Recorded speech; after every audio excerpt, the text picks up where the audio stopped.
All right, so I would like to introduce Noah Tsika. Noah Tsika is a film historian whose work explores the links between moving images and state power in West Africa and North America. His research has addressed, among other topics, the entwinement of film, including non-theatrical film, and public institutions and government agencies, such as state and local police departments, the armed forces, and the U.S. Department of Veterans Affairs. As an Africanist, he has studied the history of colonial documentary in Nigeria and Senegal, among other countries, the politics and the economics of Nollywood's star system, and the representational, infrastructural, and corporate relationships between Hollywood and Nollywood.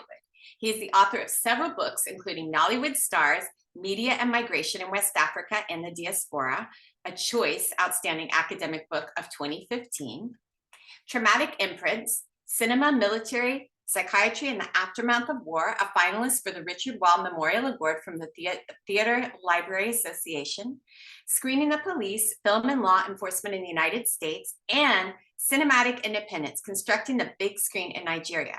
His writings appear in journals including African Studies Review, Black Camera, Journal of African Cultural Studies, Porn Studies, and Women's Studies Quarterly. He is a former contributing editor of Africa is a Country, a great site. He's currently working on a book on cinema and concept of endless war, and another that we are getting a preview of today on the relationship between moving images and Africa's natural resources.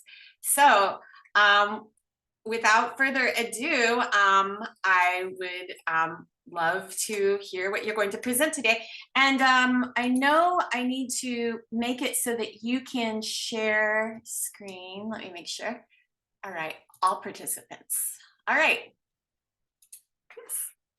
Sure, thank you so much, Nicole. You can hear me okay? Yes. Okay, excellent. I don't have a formal presentation. I haven't worked on this manuscript in a while now. It's been with peer reviewers for a long time. I'm working with Amsterdam University Press on this book, and they had a really hard time finding appropriate reviewers for the manuscript. It's a long book, and it's sprawling and perhaps unfocused, so I'm hoping to hear from you. I'm hoping to learn from you. I hope that the basic argument makes sense. I'm still trying to clarify aspects of that argument. I see this book as building on my previous book, Cinematic Independence, which addresses questions of transnationalism through the lens of the movie theater, specifically hardtop movie theaters in southern Nigeria, which were constructed in relation to North American ideals of moviegoing, beginning in the 1950s, as early as the 1950s. North American companies, Hollywood companies specifically, started zeroing in on southern Nigeria as an exciting space of development for the big screen. And so that book is a history of these efforts to construct, literally construct, but also conceptually construct the big screen in southern Nigeria. With this book, I wanted to, as I said, build on that by looking at Nigeria's natural resources and how they have magnetized moviegoers and filmmakers for almost a century. And originally my goal was to look at one major natural resource per chapter. And I still do that. I have a few introductory chapters that attempt to explain the concept of Nollywood geographies as I understand it. and that attempt to justify my continued interest in offering comparative analyses of Nollywood and Hollywood. As Nicole's introduction suggested, I work on both. I do as much research on Hollywood history as on Nollywood, and I remain, perhaps foolishly, committed to this approach. I insist that the two industries can be and should be read in relation to one another. This has been controversial. There are some who believe that it doesn't make sense to look at Nollywood in relation to Hollywood, that the two industries are poles apart in so many ways, economically, formally, but I respectfully disagree. And I decided in the preface or the acknowledgments, not the acknowledgments, the preface or the introduction to this book, to explain that this is not the only frame, that this is just one frame. This is just one way of approaching Nollywood and its transnational reach, its global reverberations. Another productive approach would be to look at it in relation to China, to consider the relationship between the Chinese market and the Nigerian market, to look at China's ambitions in Nigeria and across the continent of Africa. There are Chinese corporations that are working in Nigeria to develop aspects of Nollywood. There are Chinese corporations that are heavily involved in television in Nigeria. So, there are other approaches. There are other transnational frames that one could employ. I don't have any expertise on China, so I don't do that work. So I do want to make clear in this book that my approach is not the only approach. I don't think that this is the only valid approach to take to understanding Nollywood's role in the world. But it's one that makes sense to me. It's one that I have been working on for a long time now. My 2015 book, Nollywood Stars, is a history of Nollywood's star system. But more specifically, and more relevantly to us today, it looks at the roles, informal and official, of Nollywood stars as ambassadors.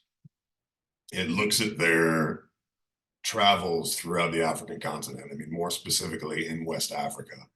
But they have long represented Nollywood and Nigeria on the global stage. So that book offered one approach to questions of transnationalism. And as I said, cinematic independence used hardtop movie theaters, used conceptions of the big screen to consider these issues. And so in that book, I look at efforts to develop the big screen in Enugu, in a part of Nigeria that was seized upon by foreign capital in the 1950s. And a film was made there called The Mark of the Hawk, starring Sidney Poitier and Eartha Kitt. And so I write a lot about that film in Cinematic Independence, partly because it was financed by the governments in Enugu, alongside efforts to develop the big screen there. So the goal of Enugu in funding this Western film, this film produced by a Hollywood guy named Lloyd Young, was to promote Enugu on the global stage and also to promote the idea that Nigeria was deserving of modern movie theaters. But I mention that today because The Mark of the Hawk was shot in and around coal mines in Enugu. Enugu was a major source of coal beginning in the 1920s. Enugu was the coal city. It was dubbed the coal city. It's still to many people known as Coal City. It's rich in coal, and that richness has magnetized people for a long time. And there are efforts underway now to revive the coal mines in and around Enugu.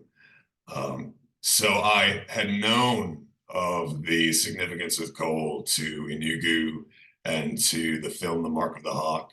And I decided in this book to look at those connections, the connections between coal and cinema more closely. And so coal is one of the major natural resources that I consider in this book. There's an entire chapter on coal. There's a chapter, of course, on oil. There's no way of ignoring oil. Nigeria is a major source of crude and has been since 1956, when oil was discovered in commercial quantities in Nigeria. Tin is another natural resource. Cotton, columbite, the list goes on. It was hard for me to narrow that list down. Again, oil was a resource that I couldn't ignore for a number of reasons. The inclusion of oil was necessary, obviously. But the other resources were hard to select. I went with coal because of The Mark of the Hawk, and because this film from 1957 actually features invaluable footage of the coal mines in operation. The Mark of the Hawk was shot on location in Enugu in eastern Nigeria. And for all its faults, it's not a good film. It is formally shoddy, and yet it offers this location footage. And so location footage was another of my compasses. It really helped to guide me, to locate me. I selected films, fiction films and nonfiction films, for their inclusion of location footage of this, footage of extractive economies in operation. And there's actually a lot.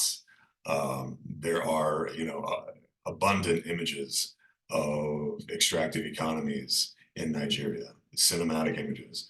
The movies have looked at the extraction of Nigeria's natural resources since at least the 1920s.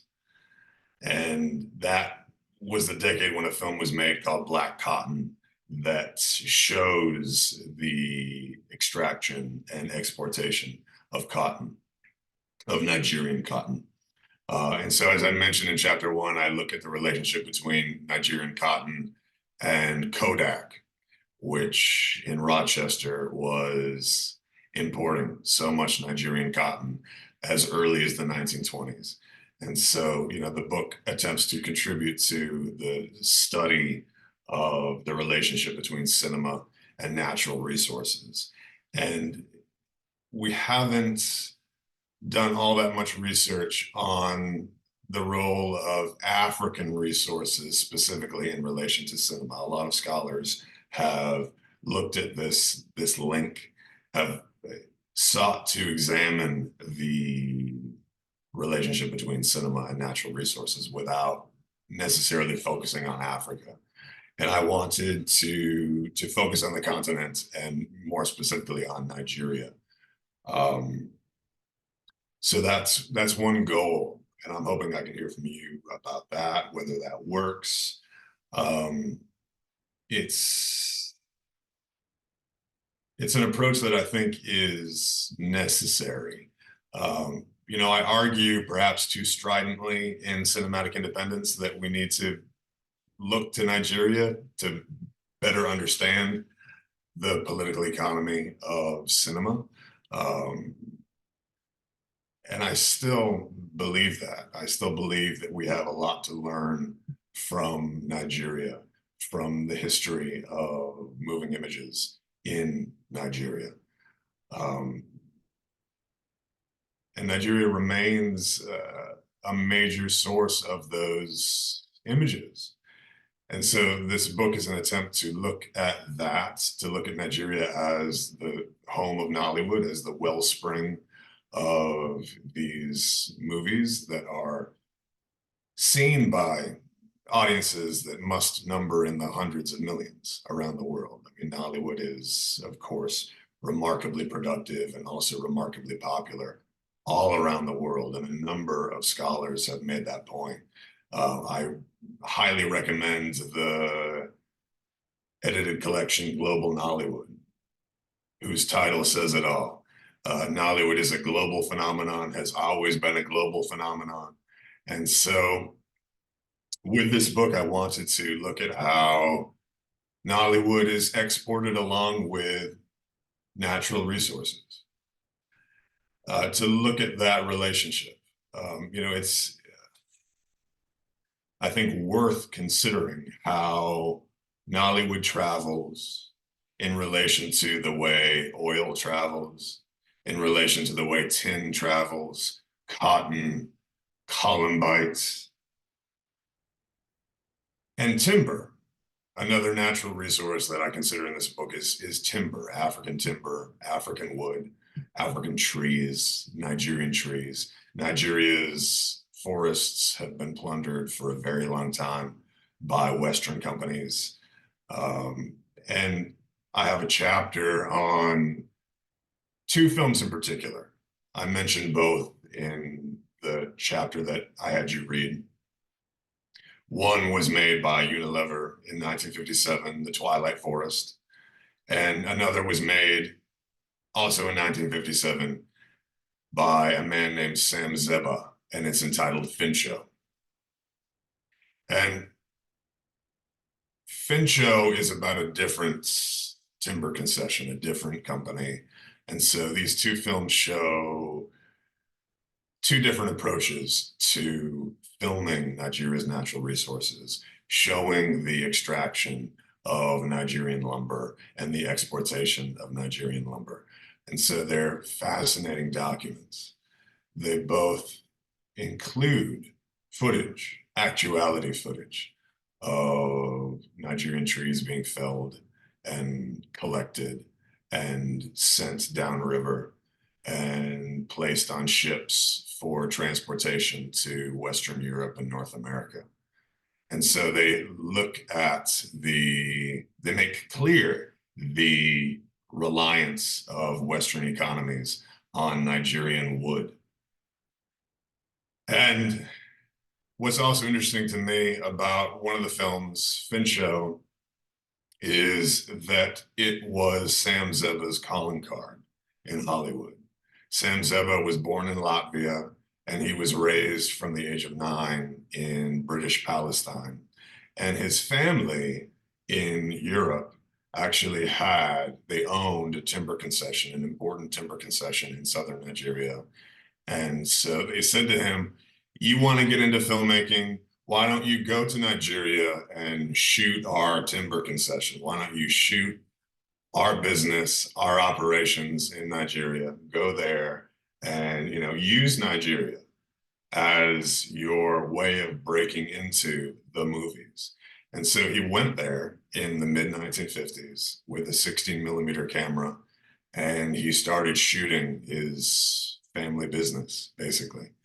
And that film footage became Fincho, which is a really interesting docudrama. It is a dramatization of the experiences of a quote unquote typical Nigerian worker. And it looks at the operations of the timber industry under late colonialism. This is, toward the end of British colonial rule. Nigeria's independence would come in 1960, just a few years later.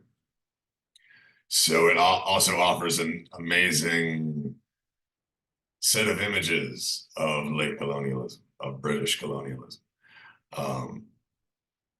And in scene after scene, Nigeria's trees are being cut. So you have the dramatizations of the experiences of Nigerian workers and British employers, but you also have the documentary footage of felling operations. And the film was so, it attracted so much attention that even Harry Belafonte agreed to appear in it. He filmed a special introduction in Los Angeles saying that the film would open the eyes of moviegoers to the importance of Nigeria. And it's fascinating partly for that. It's fascinating just to see Harry Belafonte in this opening sequence, looking at the camera, addressing the viewer, and touting the film as an important document. And the film actually got Sam Zeba hired to do second unit work on Fred Zinnemann's 1959 film, The Nun Story. So the scenes in The Nun Story from 1959, starring Audrey Hepburn, set in Central Africa, were shot by Sam Zeba. And he shot certain places in Central Africa, including Congo and Uganda, in ways that evoked his approach to shooting Nigeria. And so, this is partly what I mean by Nollywood geographies, which is a deliberately anachronistic term that I use to explore the relationship not just between Nollywood and Hollywood, but between Nigeria and other African countries. These geographies are literal and conceptual, and there are films like The Nun Story that bear traces of this comparative approach and that were attempts to concretize it, to make clear that parts of Congo look like parts of Nigeria, or to suggest that parts of Uganda can be considered in relation to parts of Nigeria. And that whether deliberately or inadvertently, ended up showing the equivalent operations of extractive economies. And so in a later chapter in the book, chapter 6, I look at oil and I look at films that go back and forth between Texas and Nigeria, or back and forth between California and Nigeria, showing the equivalent operations of extraction, showing or suggesting, trying to suggest that oil extraction in Texas looks like oil extraction in Nigeria. And there are films that, whether Nigerian or American, whether Nollywood productions or Hollywood productions or co-productions, of which there are a few co-productions, Nollywood, Hollywood co-productions that look at oil extraction. All of these different kinds of films look at the specifically extractive connections between countries. And so that's another way of, I think, looking at these issues transnationally. I could go on and on and on, but I hope to hear from you. So I'm going to stop now, if that's okay. I'd be happy to take questions, hear your thoughts, hear some suggestions, criticisms. I'm still working on this manuscript. I have a lot of work to do. It's a work in progress. So thank you for this opportunity. Well, I don't know if I have any criticisms because I found this approach extremely innovative and fascinating. And I think underlining that all film is in fact African when you look at its root matter is an impressive, bold statement to make that I think we should all consider, and you convinced me here. So if anybody has a question, you can raise your hand or put it in the chat. I'll keep my eye out for that. I'm not I see familiar faces or familiar names here. So I'm hopeful. Oh, great. Rachel has a question.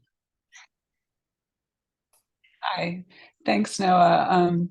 And thanks for sending your chapter. It was really interesting to me. And I was wondering if you could say, I was interested and at times a little puzzled. And so I would like to hear you say a little bit more about how you, I mean, I really appreciate the approach to Nollywood and African cinema as world cinema. But I was interested in also you're tying together at the same time of extractivist colonial cinema and contemporary Nollywood cinema, and but I wasn't always sure how the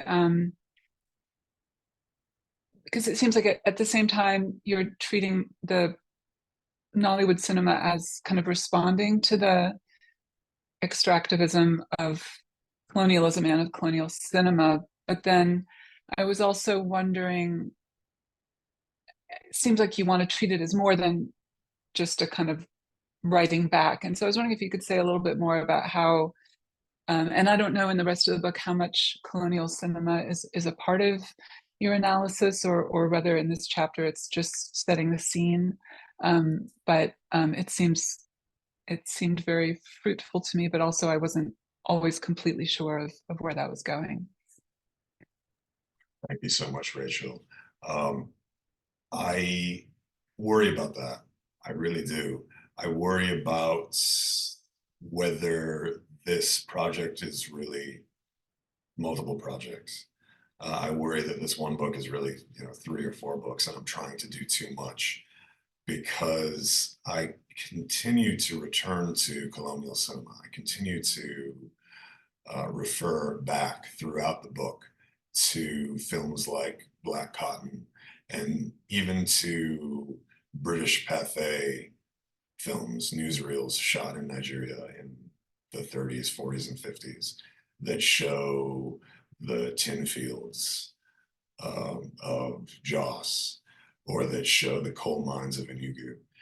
And I don't want to go so far as to say in the book that Nollywood filmmakers are trying to correct these representations. I know some Nollywood filmmakers personally who are well aware of these films, who have seen these films. A lot of these films are viewable on YouTube. The British Pathé YouTube channel has all of the Pathé films showing the Jos tin fields in the 1950s. So it's not that Nigerian filmmakers are unaware of these precedents, but I don't want to insist on a causal connection between colonial representations and Nollywood representations. But I do think there are some interesting similarities. And so I look in later chapters at Nollywood films that were shot on the grounds where colonial films were shot. So there are many Nollywood films that were filmed on location in the very same places where these important colonial films were made. And so I'm trying to make sense of that. I'm trying to make sense of the literally shared land. I'm trying to account for the similarities and differences between the two films and what has changed. And I think what is so startling about so many recent Hollywood films that were shot in and around coal mines or in the tin fields of Jos is that they reveal through location shooting that very little has changed since the 20s or since the 50s, that these extractive economies are still operating. Trees are still being cut down in these forests that lack protection. So I suppose you could say that I'm treating even Nollywood genre films, even narrative fiction films, as sources of documentary footage. I'm taking them seriously as documents, as sources of actuality footage, sources of images of extraction, which is risky. It's risky for a number of reasons. And so, yeah, I mean, I don't know if that answers your question adequately, but I suppose, I mean, I'm insecure about all of this because I am trying to fit so much into this book. So thank you for that reminder, Rachel. Yeah, just, I mean, what I thought was really, I mean, I thought it was really interesting the way you started out also by treating Nollywood films as somehow extracting from Hollywood. And so that's where, I mean, I like that idea a lot. And so, but yeah, it's interesting. I'll be curious to see how it all comes together. Thank you. Yeah, thank you. Yeah, certainly this requires development. And so yeah, I'm going to return to this manuscript soon to try to make these points clearer. So thank you so much, Rachel. I really appreciate that. Yeah, I would just like to add before Abraham's question. Also, though, you do discuss how you are not going to use a colonial cinema traditional approach, and you harken back to like Pierre Bélanger, right? And say like, okay, but I'm not going to analyze those films and their plots in that way. I'm looking at the matter. And so I do feel like that at the same time, I mean, perhaps I mean, we'll see like how you if you change it, how you edit it, but I do feel like you address that to some extent, that you're looking at these films with a different approach. Great, Ibrahim, is a question? And also, I forgot to ask everyone if they could go into the chat, if you don't mind, at some point, and just put your name and what university you're from, just so we have that here. Yes, Abraham. Okay. Thank you so much for this conversation. It's very interesting. And my question to Professor Tsika is your use of Nollywood, the term Nollywood itself in this book now, is it beyond what we would say is originally Nollywood, was started in the 1990s? So that is my first question. And my second question is, well, I can't wait to read this book since I've read Cinematic Independence. I noticed how you are managing, you know, two tensions, the tension between dealing with culture and content, Nollywood as a cultural practice and the contents of films. For example, when you were talking about some Film One productions and how the content of those films itself project the mission, of Film One itself. So I'm wondering how you are able to do it with this now that you are talking about Nollywood and then natural resources. Are you looking at, are you talking from the perspective of labor and industry, or from the angle of content of Nollywood? And in terms of content, I'm looking at films like Blood and Oil, these Niger Delta genre films. Yeah, thank you. Thank you so much, Ibrahim. Yeah, yes, those are great questions. Great comments, really insightful.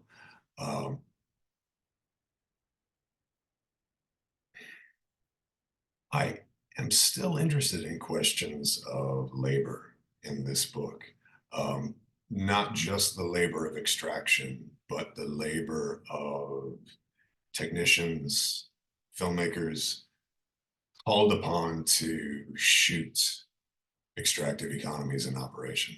And there's a section of a later chapter that looks at the rise of drone cinematography in Nollywood.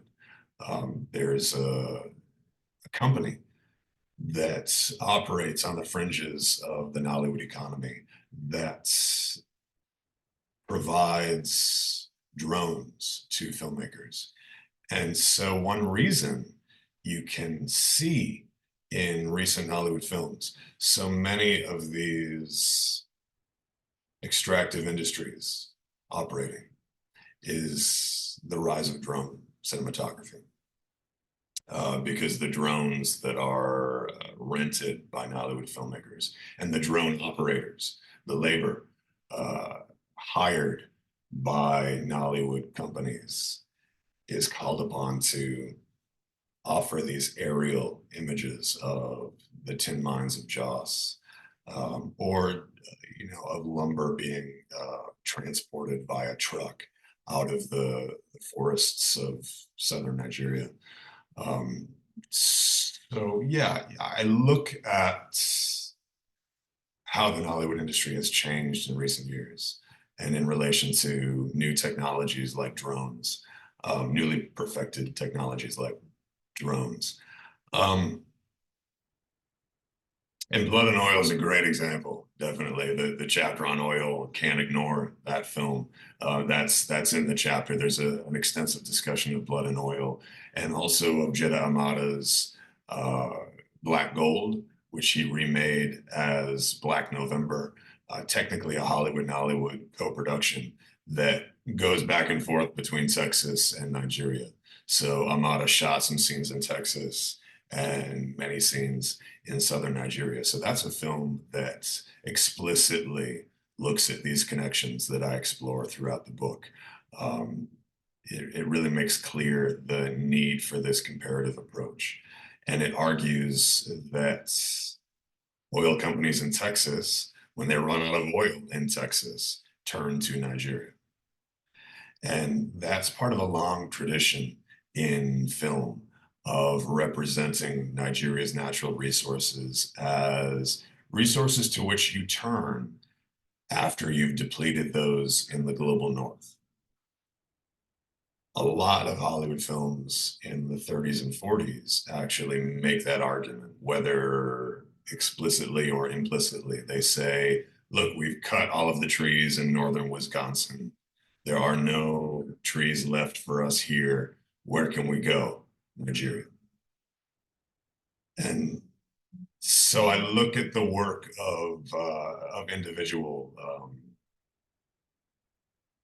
extractors, if you will. But yeah, I'm not sure I'm answering your question. I don't know. There's a lot of ground to cover in this book, and I'm worried that I'm either doing too much or not doing enough.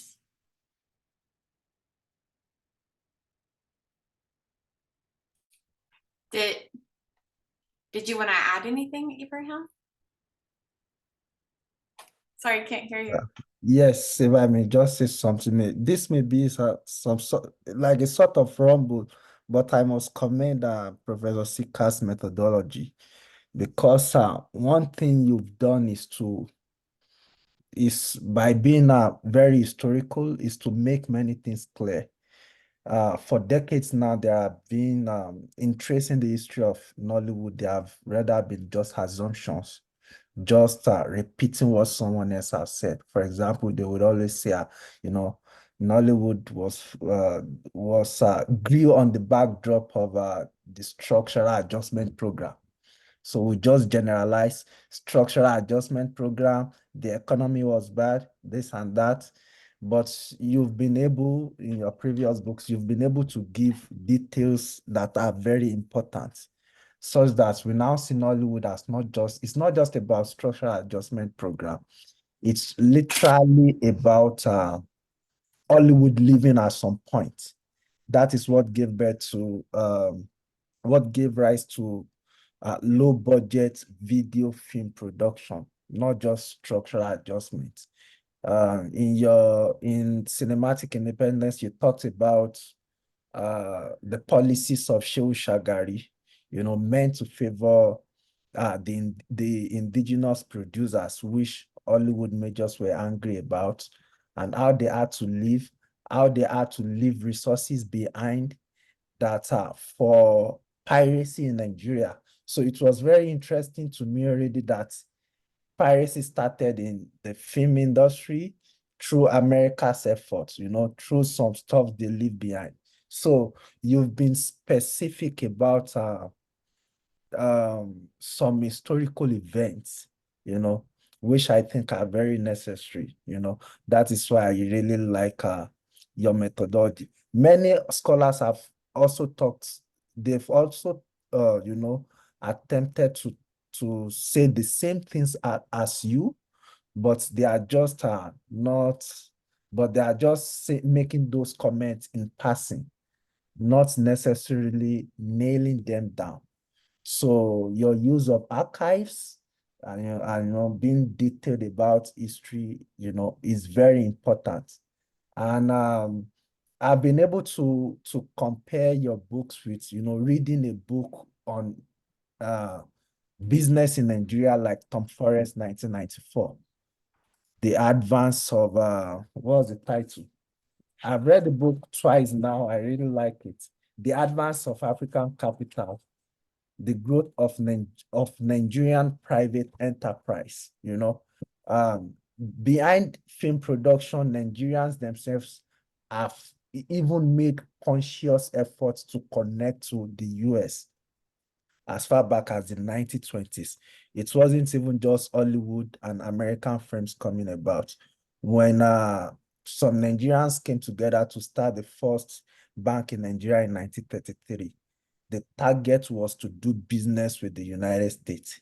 As far back as the 1920s, Nigerians were importing automobiles from the US because the quality was even, better than what came from Western Europe. So yeah, there has been that long relationship, that solid relationship which you've helped to point out. But another thing I'm hoping to see in your work is how performative art in Southern Nigeria itself has always been something commercialized before screen. There was the Yoruba traveling theater. It's something that is already so commercialized itself. So it was so easy having the American screen meeting with these resources, this aesthetic capital that has always been on ground, that grew out of ritual, a Google masquerade performance, So I'm just hoping to see something like that, because that social shows a source of, connection. Definitely, yes. Thank you so much. That was brilliant. Really, really helpful. Um, yeah, yes, I agree completely with the need to get specific and to do more than simply repeat familiar assertions and recycle received wisdom. Um, and so at times in this book, I look at the revolving door between the Nollywood industry and the oil industry. I look at the individual workers who have gone from working in oil to working in Nollywood, or who have gone from working in Nollywood to working for Shell. There are a number of important individuals who have worked in both sectors. And I talk in the introduction a bit about how Nollywood is a much larger employer in Nigeria than the oil sector. The oil sector really does not employ all that many Nigerians. And yet the oil sector is, a larger source of GDP than even Nollywood. So I look at that. I try to understand what that means, what we can learn from that. But yeah, a lot. Thank you so much, Ibrahim. I was taking notes on Yeah, what you were saying, and that was really, really helpful. I yeah, really appreciate that. yeah. Thank you so much for the good work you are doing. Yeah, it's been really enlightening reading your work, sincerely. It's been really, really great. In Thank you. fact, I'm planning to attend the African Studies Association in December, and your work is actually what inspired me. The title of the meeting is Global Africa. So the panel I propose is African Cinematic Practices in Africa and Western Capital. That is the title, which I may send it to you. So yeah, it's your work is what predominantly inspired me to do that. To come up with that clear idea. Because reading your work also clarifies what other authors have been saying. That they've not been saying so clearly. So reading your work clarifies them for me. So thank you for the great work you are doing. That's great. That means so much coming from you. Thank you so much. I'm really looking forward to that panel in Yeah, December at ASA. That's exciting. That's great. And I'm looking forward to more of your work. I'm really excited about the research you're doing. yeah, thank you. I couldn't be smiling harder. It's like, oh wow. It's a great conversation and meeting of the minds. Marie, Louise, I want to make sure because everyone else has that was here said, wow, this is great. I have to go. I'm going to watch the recording, but I want to see if either of you have a question. Oh, I'm always extremely bad about asking questions. Hello. You can't be It's bad at it. also about 2 hours earlier than I normally wake up, so I'm just like thinking English. It's not happening.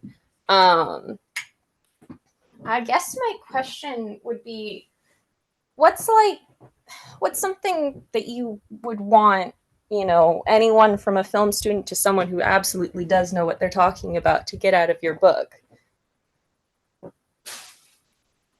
That's a great question. It is. I would echo what Rachel wrote in the chat. I've been complaining about this for over 10 years now. The lack of representation of African film studies at SCMS. What I've seen as a persistent refusal to look at the relevance of Nollywood to other film industries. I'm not saying that all film scholars need to be Nollywood scholars. I'm not saying that, all Bollywood experts need to work on Nollywood too. But I'm suggesting that we can all learn from Nollywood studies, that we can all learn from the political economy of cinema in Nigeria. That's a claim that I've been making for a while, and I'm trying to be a little less strident as I get older, right? I'm trying to calm down a little bit and be more tolerant, less impatient. But I gathered 5 or 6 of the most prominent African film scholars in 2015 at the SCMS conference in Montreal, and nobody showed up. No one was there for the roundtable. And so it was just heartbreaking. So I suppose I continue to insist that research on African cinema in general and Hollywood in particular matters to the field, if that makes sense.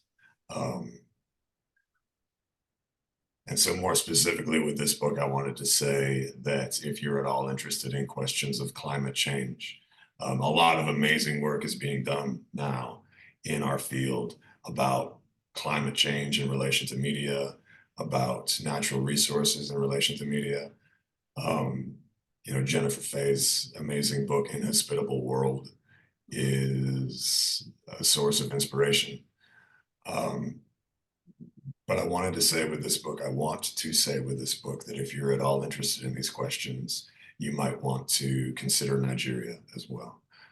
You might want to consider something that I look at in my book, Cinematic Independence, which is coastal erosion, which is the fact that so many of these celebrated multiplexes in Nigeria are being threatened by rising seas.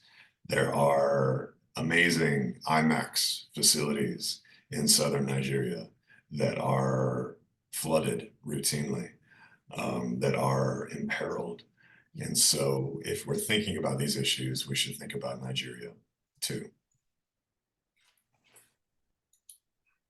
Well, SCMS and Africa is a difficult, I mean, I do a lot of French studies and French film, and I, write primarily about North African film, and I care about all these subjects. And my dear co-head of this, Mohammed Rashid, he's writing about Bangladesh screens, so I mean, I can tell you that, yeah, it's almost like the Whitney Museum has to do Star Wars exposition for people to come, and then everybody comes. And at SCMS, I mean, maybe it's like, oh, this is about David Lynch, and then everybody will come. But when you're talking about something that isn't Hollywood, it does seem to be almost no one there. And when I have complained about these things at different moments, because I get so much out of the organization, but when I've complained about these problems, they've told me that I just need to be on the board that picks what presentations will be accepted. And that's how I could actually make a difference and what the conference looks like. And I haven't done that, so maybe it's my fault. But I think that these are problems that we're struck with all the time in film studies, and like what gets attention, and that's why I think that you're from the first chapter that I read is such a great assertion. Like, all film is African. Then what are you going to say to that?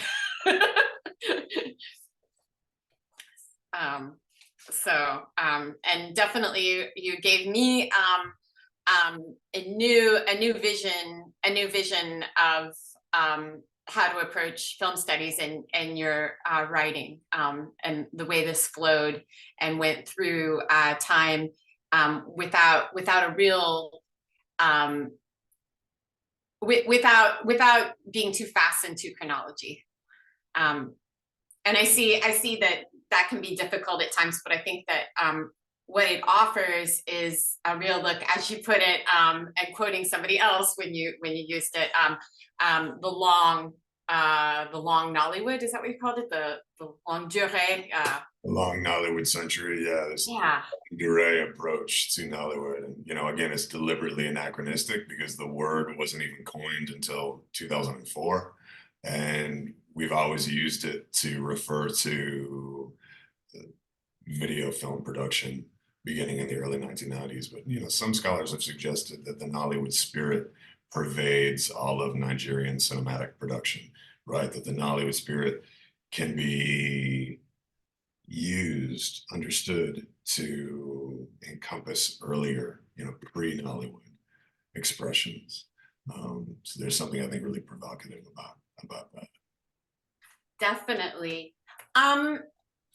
I don't want to hold everybody too long. I just wanted to ask you, because something that has really hit hard on this SIG in our reading groups, we've talked a lot about Netflix and the streaming economy, but specifically Netflix and platform imperialism, which I see related to Nollywood. I mean, there's a mention of Netflix and Nollywood and just like trying to take that over, like, oh, it's ours now.